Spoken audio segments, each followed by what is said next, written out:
their Rosedale leadership and team, their PI leadership, their participants.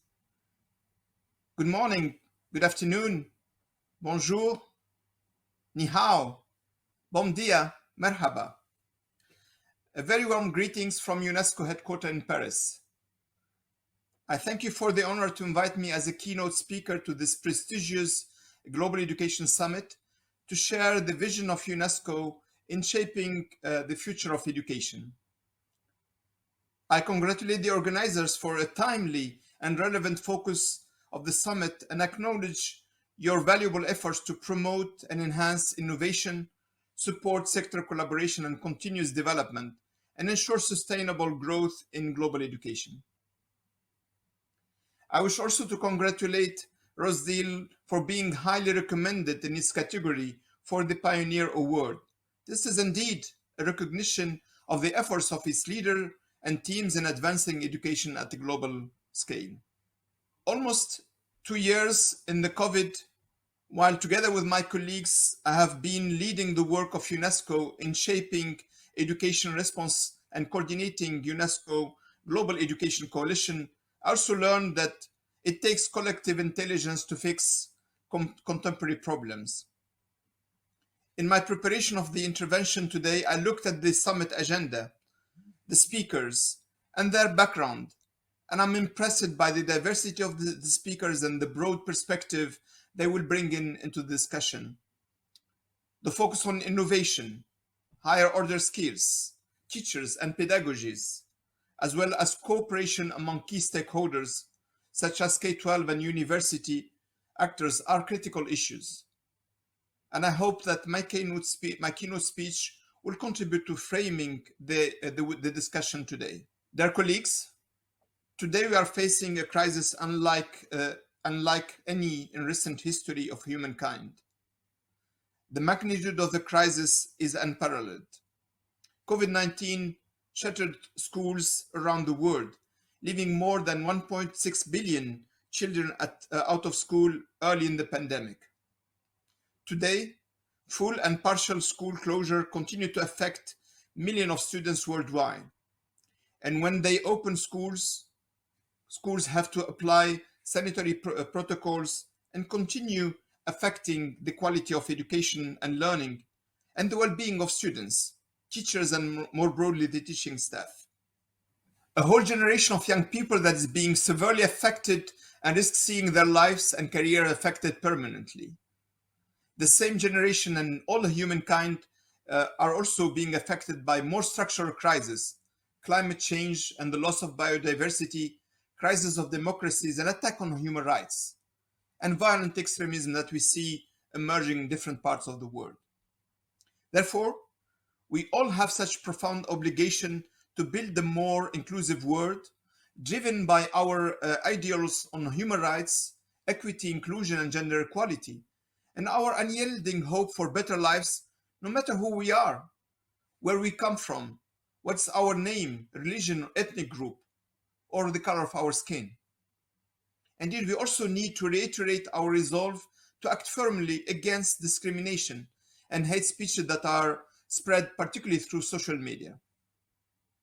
And we must be bold in defense of these obligations. Personally, that's what makes me wake up in the morning and come to office to work and to work in collaboration with my colleagues, with the partners, with the stakeholders, and to engage in dialogue with an audience like yours today. The organizers selected a theme for this summit, reshaping the future of global education. So why should we reshape the global education and why now? I believe the question is worth asking. Today, humanity is confronted with unprecedented uncertainties, questioning our humanity and existence. In the short run, the key uncertainties are related to the duration of the COVID pandemic and whether the socioeconomic impact will be temporary or will permanently affect the development trajectory that we have, making the framework such as the Sustainable Development Agenda obsolete. In the long run, my perspective, by far the key uncertainty faced by humanity are related to environment and technology. Our civilization is entering uncharted territory with no precedent in human history, and likely no precedent in natural history as well, either in terms of the speed at which changes, including climate change and loss of biodiversity, is taking place. Technology is disrupting the way we live, work, and learn. And I like Roy's Amara observation. We tend to overestimate the effect of technology in the short run and underestimate the effect in long run. So while we may not be able to identify exactly when all this will happen and the scale of impact, probably we have to prepare for the changes the technology will bring in the future. Dear colleagues, the crisis has already reversed trends in human development that have been continuously positive since the early 1990s, most notably poverty reduction. The global number of people living in extreme poverty has declined since 1991. In 2020, instead of declining by 31 million, the number of poor rose to up to 93 million, according to the World Bank. This was caused notably by loss in labor income and the impact on the societies broadly.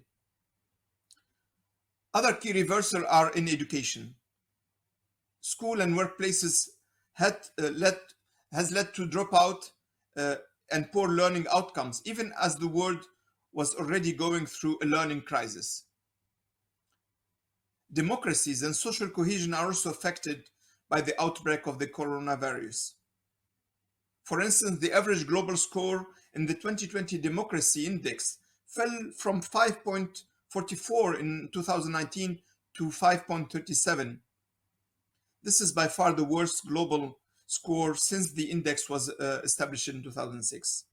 Let me at this stage sum up the uncertainty and disruption that can be discerned in 4 key areas that we'll have to take into consideration when we look at the education and the global education agenda. First, the planet is in peril, but decarbonization and the greening of economies are underway. Here, children and youth already lead the way, calling for meaningful action and delivering a harsh rebuke to those who refuse to face the urgency of the situation. The recent adoption of the Glasgow Pact and the unsatisfaction of youth is a case in point where progress is being made, but there is a mismatch with the expectation of youth. Over the past decade, the world has seen backsliding in democracy, and I was referring to that earlier. And there is an increasing sentiment that the policy making is not responding to the expectation of the societies. At the same time, there has been a flourishing of increasing active citizenship, participation, and engagement, including among youth, and particularly among youth. The third element, there is a tremendous transformative potential of the digital technologies. But we have not yet figured out how to fully deliver for all on those many promises and how to fill the digital gap. The last important challenge is we have to create a more decent, human-centered work and workplace. And it's about getting the competition between technology and a human being. It's about automation and structural transformation that can remake an employment landscape change and dramatically change around the world. At the same time, more people and communities are recognizing the value of care work, for example, and the multiple ways for the economic security needs to be provisioned. And we have to take into account the local context and local economies. So, dear colleagues, the emerging disruptions, challenges, and opportunities have significant implications for education. The ways we currently organize education across the world do not do enough to ensure just and peaceful societies, a healthy planet, and shared progress that benefits all. In fact, some of our difficulties stem from how we educate. A new social contract for education needs to allow us to think differently about learning and the relationship between students, teachers, knowledge, and the world more broadly. So probably this is our chance to work together to find new solutions and explore a new direction for education, and open doors of lifelong learning opportunities to all, and promote the cause of sustainable development, and to reclaim the dream that we have all of leaving no one behind. You may ask if this is possible. Is this within reach? By when? I believe we have reasons to be full of hope. As a species, we are at the point of our collective history where we have the greatest access to knowledge, to tools that enable us to collaborate. The potential for engaging humanity in creating better future has never been greater. And the crisis was one of the moments where we have been creative, where innovation and solidarity were put in place, including in education. We all witnessed how teachers and school leaders worked to reach out to learners, to leverage technology and a mix of technology to reach out to those learners. We have seen cooperation among teachers, learners, and communities, including parents. We have seen local, national, regional, and global expression of action of solidarity and cooperation. Let me share some perspective here from the work we have been doing. Of course, this requires policy commitment, leadership, partnerships, and systems that are able to offer lifelong learning opportunities for all, and all means all. Internationally, and an organization like UNESCO, the 2030 Agenda remains our compass, in particular the Sustainable Development Goal on inclusive, equitable, quality education and lifelong learning opportunities for all. Last week, UNESCO organized its 41 General Conference and celebrated its 75th anniversary. I had the opportunity to meet ministers of education from developed and developing countries. Most education leaders are concerned with the impact of COVID on education, including learning losses and students' well-being. Some are still struggling with the reopening of schools and recovery. Others are already envisioning strategies to build resilience and reimagine education. But all think that we can't go back to business as usual. During UNESCO's General Conference, we launched the International Commission Education Report, the Future of Education Report, a work that extends the rich history of UNESCO's forward-looking publication. First, with the Fore Commission in 1972 and its report Learning to Be, then with the Delors Commission in 1996 and its report Learning, the Treasure Within. By launching this report, we also wanted to use participatory approach, symbolizing what tomorrow's education must be, more open and collaborative. The report is therefore the fruit of broad consultation involving more than 1 million teachers, students, parents, and academics. Let me share few of the key proposals that this report is making for shaping the global education agenda and for building a better future for all learners and for the communities and societies at large. We consider that we should shape the perspective around 5 paradigms that are important to look at. First, pedagogy.